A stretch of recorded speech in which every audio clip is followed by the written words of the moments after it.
कह दे गए तो हमारे ऐसा नहीं देहात में आके शादी हो गल कुछ कहे के ना शहर में रहे वाला और देहात में लिया के भटिया दिल बनल जा यही कहला ना हो कि आज हमारे माई बाबू गरीब ना रहते ना तो यही लगे ऐसा गाँव में शादी ना करता जौना पर अपना गाँव शहर में रह के कोटी आबी कुछ नहीं कैले हेजा देखो ला पतो हा जा गेहूँ काट आव सरसों काट दियो और तो और देवरा कमीना बोलता भौजी और साड़ी पहन लो काहे के लिए साड़ी पहनी अब शहर के बानी तो शहरे जैसा न रहब कि साड़ी पहन ली सूट पे बानी तो सूटे पे रहब ऐठा तो लन जाता ऐठा से जानो आज हमारे माई बाबू ऐसा हालत कर दिले बने कि कुछ कहे लोग के ना कहवा हम बढ़िया से आराम से शहर में रहते रही तो खात पियत रही घूमत रही कुछ के दिक्कत ना रहे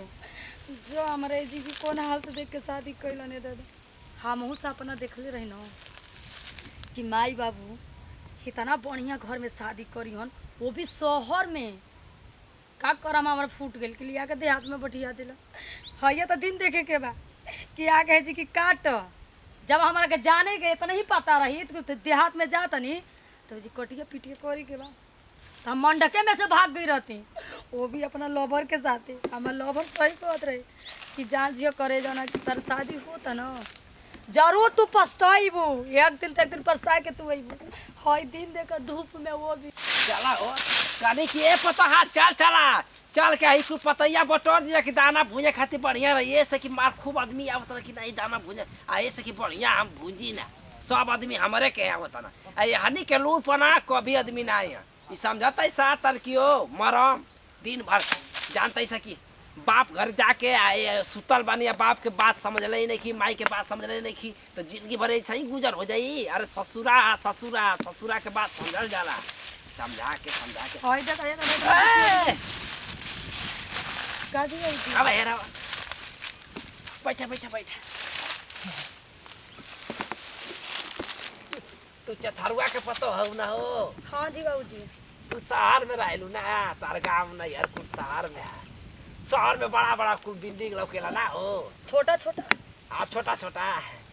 कुछ कहो हमनी के शहर के सपना देखते रह ना ना कोई नहीं जा वाहू तो छोड़ी ना लिफ्ट से जाए आवे के बा लिफ्ट से हाँ टीप और नीचे ऊपर आ जाए जहाजिया नहीं उड़ेला हाँ खास हमरो के लिए चल बुआ अपना नहीं यार हम खुद हमारी जिंदगी झोंकत नहीं है जिया के का हो गए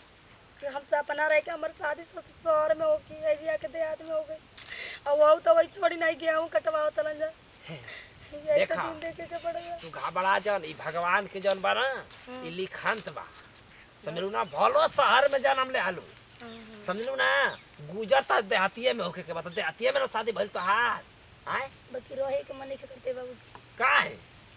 जान जी कि हम दुखी रहत नहीं इस गांव से का तो के दू रोटी मिलत नहीं खे पेट नहीं के भरत मिलना से का फायदा के दिन भर खेत में अरे त का करबू हो देखा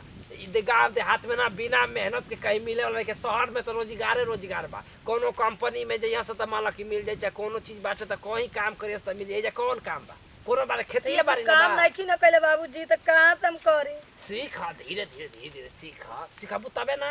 सीखी कैसे अब कोई कह तो साड़ी पहन सूट मत पहन तब कैसे पहन ली ना तो देखा ई गाँव देहात के ना ई देखा गाँव देहात के रीति रिवाज है कि जितना बहू होली से ना तू साड़ी पहने सूट सलवार ना पहने तू पहने तो गलत बात बा धीरे धीरे प्रैक्टिस कर पहने के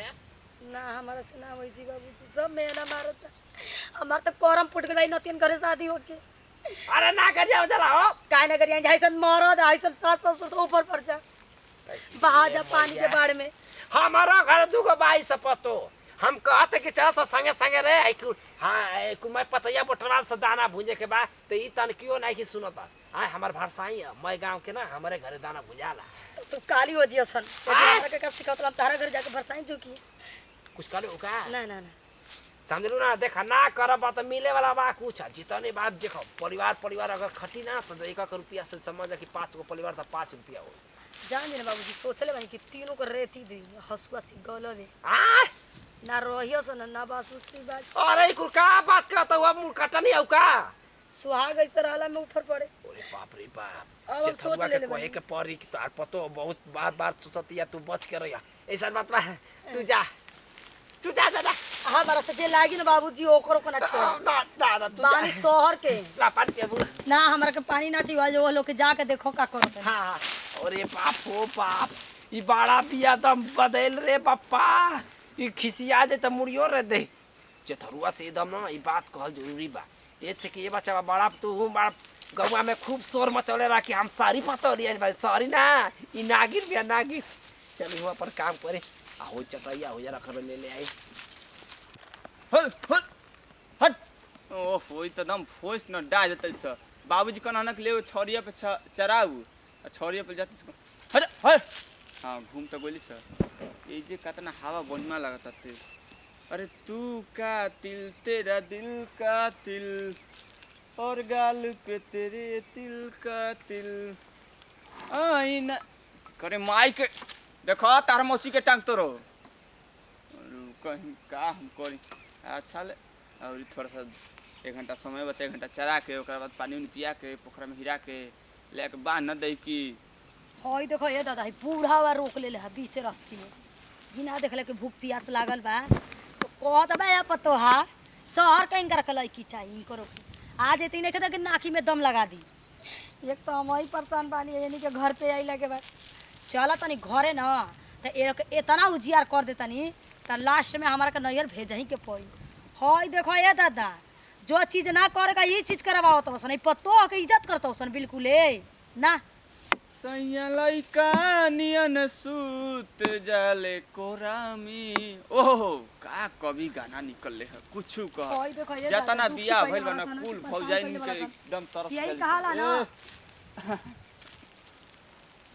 का हो भौजी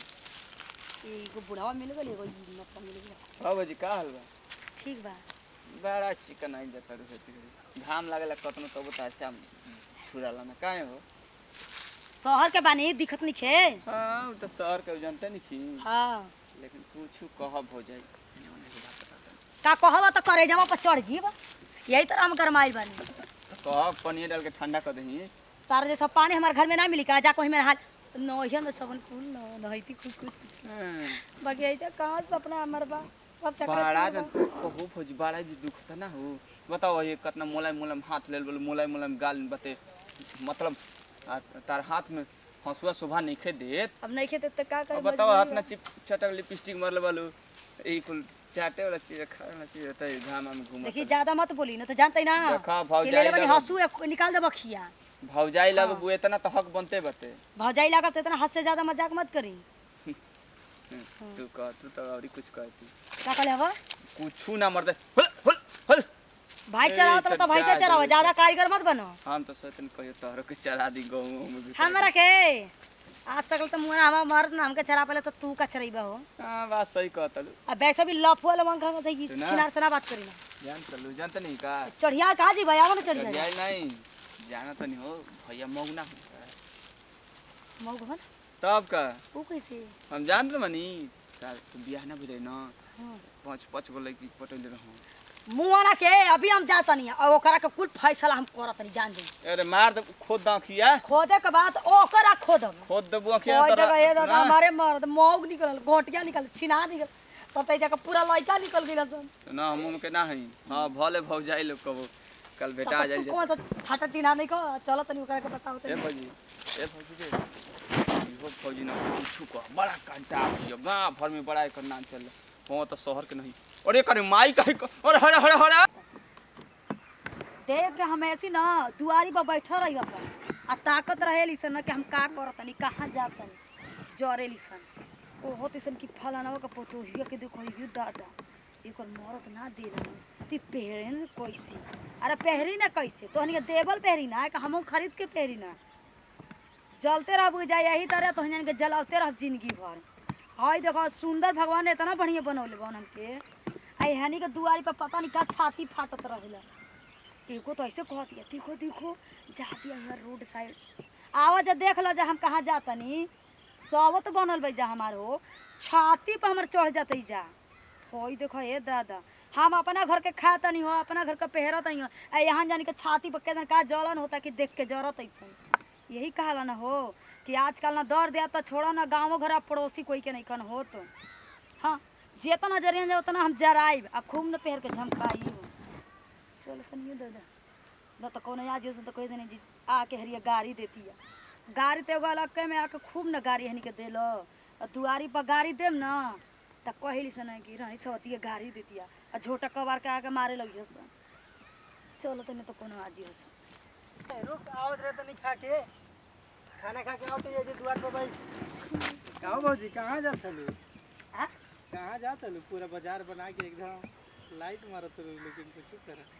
का देवर जी बीच में तो जातरा खराब कर देनी टोक के। जातारा का खराब कर दनी औरी तो तारा का सुंदर बनावत हनी। उ तुम सुंदरे मानी भगवान ने कहन के कमी कइले बावे। एकदम सड़िया चमकत की आँखिया चकमका गई। हां कब का देखो कराकट के चश्मा न लगाए के पड़ जी। नहीं तनी हमनियों पर ध्यान दे देवरन पर तुआरे मरत हवो सन तू तो ध्यान नहीं को दे देवरन पर। ना भागो अब हम काहे के लिए ध्यान दीजिए। एक दो हमनियों के सेट करावत तनी तब ना कैसे जान तो सके हमर सीटिंग कैसे रुपए जा रहा तनी हमारा बारे में सब पता है का लेकिन कराइबू तो बताई न तो हम गांव घर का तो सवतिया हमारा के जड़ते वैसा देख के तो सवतियन के जरे दो और वो आ गई हमार मतलब है हम तो करते कि सवतिया के लेके से सीटिंग करा दी तू तो मजे आ जी। हां तब जाई अभी टाइम नहीं कभी जात काम से। कहाँ जाते हां हमरो की कमो बता दो का ना जात नहीं हो चुप घर पर के देख ली है हम बता नहीं ना अब आगे जब तो हम बैठे जाई तू इतना पूछा सब समझ के जाता लू आगे की कोनो और काम के ले जाते सजना जब हम नीचे ऊपर जानत नहीं तार कुल कहाँ जाता लू हां एगो हगे के तो बहाना हतो है हमार तो बुढ़ा से हां सब पता है कहाँ जाता लू जा नहीं पड़े अपन देख लो जा हम अपन का देखी हम तो अबे नहीं अपन दुआर पे ले देखो एगो मकान बनोनी है दुआर अपन नया नया लोग ना दे जाके देखो फूल चूड़ा गांव भूख तार के चलम न तो कोनो ना देखियो सर जात रही खाए तो तली बेटा को कनी एगो सेटिंग करा दो तो एगो चाली ना कि सेटिंग करावे वाला देखत नहीं ऐसा ही सब देख के जरूरत है सर चाली अभी बाद में सोचब रहो भौजी वाली बनत लू बन ला देवर जी काम बड़ी हमरा ले बाद में सोच के बैठे तो सेट करेगी कि नहीं हां जाते हैं ठीक है चला अली जवानिया में पाले न सैया देवरा हो देवरा हो दाबा न मोर करिया देवरा हो दाबा न मोर करिया अरे बुढ़ो हटा दे तो तक पाता के रोज बैठी आई तो बोलो ना बोलो बाप काहे हो मैं नहीं बोलती है तुमसे मैं नाराज हूँ को करे जा मतलब का तो आके कितना हम कब के इंतजार में करती थी कि तुम कब आएगी तो मेरा दिल का चैन करार है मेरा चैन मिलेगा जान जाए ना एगो देवरा नालायक भेटा गई है बड़ा वाला दोगला हो कि तोरा नजरिया दरा तोरा के नजर ना लगे हम खाली करते वाली तो नजर में खत्म हो गई ना हम झाड़ी ना नजर गुजर सब झाड़ी ना जान जाई ना तारा के बिना देखले करे जा मन नींद सब ना उड़ जाला देखी ना तो चैन आवेला कुछ कह जहिया से हमारा से मोहब्बत कैले बालू जौन पहले एगो रोटी खात रही अब 4 गो रोटी खाई दा बाद में तो 8 गो रोटी खा ले आज 8 गो रोटी खा ले आज हाँ आज तक सोचल ही बानी कि आज 8 गो रोटी खइबे करा है समझलू कोनो देखना असना ना वही कोनो कहला ना कि थोड़ी घर में सामान घटा कल बोला हमसे बोले में का दिक्कत है बड़ा पेंशनिया आ गइल हाँ आ गिला अब निकले नहीं कि लिंक में हाथवा डाला नहीं जाई ना डार्लिंग तो ओकरा में नो सिंगलिंग बोल देला कहता कि आया ना कुछ देर के बाद जतरा खराब हो पैसा ना दे हम ना थुकिया है तो थुकिया के लगा नहीं तबो ना लागला यही बात पे ना मैं गुस्सा आवेला अरे हमर करे जा तू कहां है तू खिसिया हमर दिल पर पूछा अब तू मैंने कर देला तो धक धक करे जाओ के लागल तो आज खुश करम खबरा मध्यम तो तारा खातिर कंगन बनवैले बानी हां कौन और चानी के तब चाली के पर सोना करी त पहले सोना के चला दे सोना वाला कह के हमरा सोना एक गाड़ा बाटे का करे के 2 बीघा टोपर में बेच दी हां ठीक कह दो कोन वाला जोन बानो त महुआ वाला बाद वाला ओ जी के बेच दे देवा बुढ़ा अब हम सोचले बानी ना अब अपना ना तारा राज में हम साड़ी ना पहनब सूट पहनब अरे सूट सालावार ना ता लुगा वाला सार हो जाई ए बाबूनी चढ़ल बाटे तोहरो जवानिया बजरिया में मार हो जाई समझलू ना अब मार कहीं तो पेहरा तबे ना कह कैसा लाग सूट में सूट में तो एकदम पूरा झकास लगू ये ताना तो के भगवान फुर्सत से बनौला होला कि अब का हमको तू अगर हमके जवानी में अगर मिल गई ना तो हमारा रिक्स में फिक्स ना खेले के मिली तो कहले नहीं थोड़ी बहुत मेरे को सामान के पैसा दे दो अच्छा देखो जोड़ा बाबा का करे बोला देखो बोला बोला का चाहिए का लिपस्टिक लिपस्टिक बोला क्रीम क्रीम काजल काजल चोली लगा दी ना चोलिया के हुक राजा जी लगा हमें कहला नहीं हम मर्दा बढ़िया हम खाली छापा मोरी मारत रहत घर में छे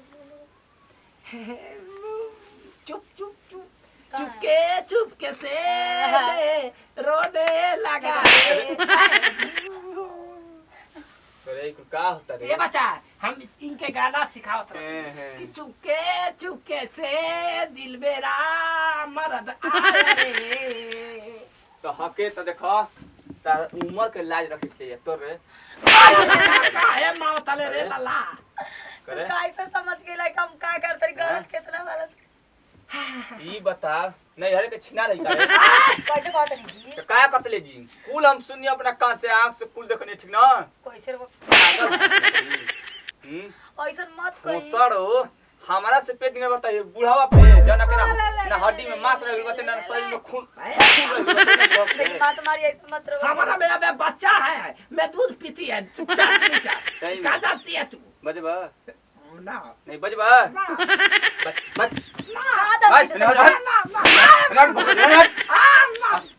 अब बता दे नहीं ना तो बलबला के खून पे कमर जी बचे इनका कट ई जानता ना तू कह ये जी काहे के अब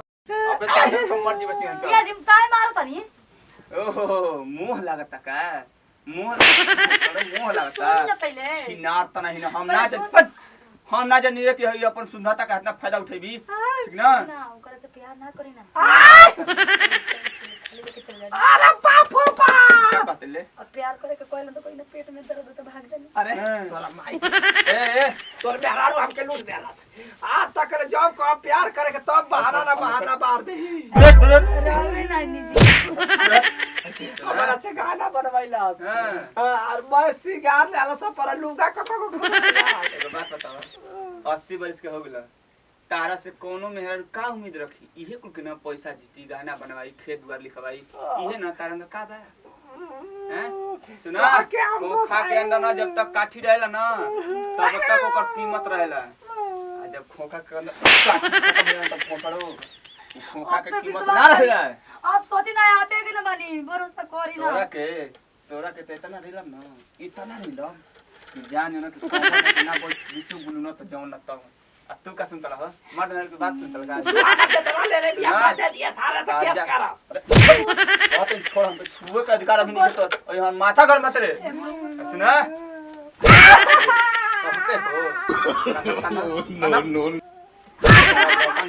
अरे उम्र के बाद लाज अरे चुप चुप सुना आज के बाद हमारे महल को अगर पलट के ताकियो जा ना तो सोच लो काम का भाव लगा दिया सुना आज के बाद पद ना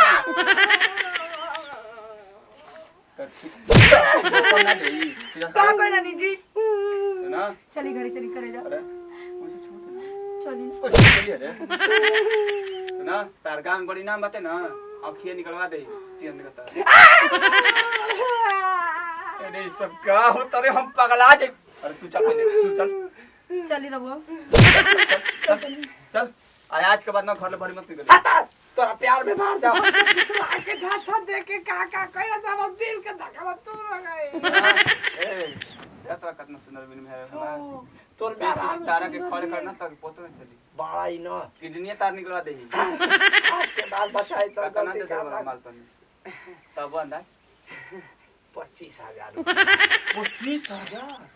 बस 25,000 दल बोला बस अरे 25 लाख तन लिख दे दे लगता है आ तो पढ़ा लिखे वाला नहीं ओकरा प्यार में आज उम्र के लिहाज मतलब बेटी तमाम भी आज बाप तमन वाला हाथ उठाते नहीं हमरो शर्म लागत है लाज लागत है आज कोई से मत कहिए लाला बाबा हमारे बेटी तोहरो बेटी हो या हमारा आज के बाद सुना? अपनी जिंदगी मेरा वेट करो एक बात बताई अपने से ना अपन हम इज्जत छाल सब का गलती तो आप कही रही वाली लाला आज के लेकिन बाद आज के बाद देख लेनी ना घर त सोच ल कि गोल कटवा दे बैठा हो जीव घर ठीक ना para के तो बताओ तनी ये करम माई के हमारा दिलावा के चकनावा चुर कई के चली गई रे आज के बाद कभी जिंदगी में लड़की के फेरा और मेहरारू के फेरा में ना पड़ा ये खड़े खड़े हमारा के लूट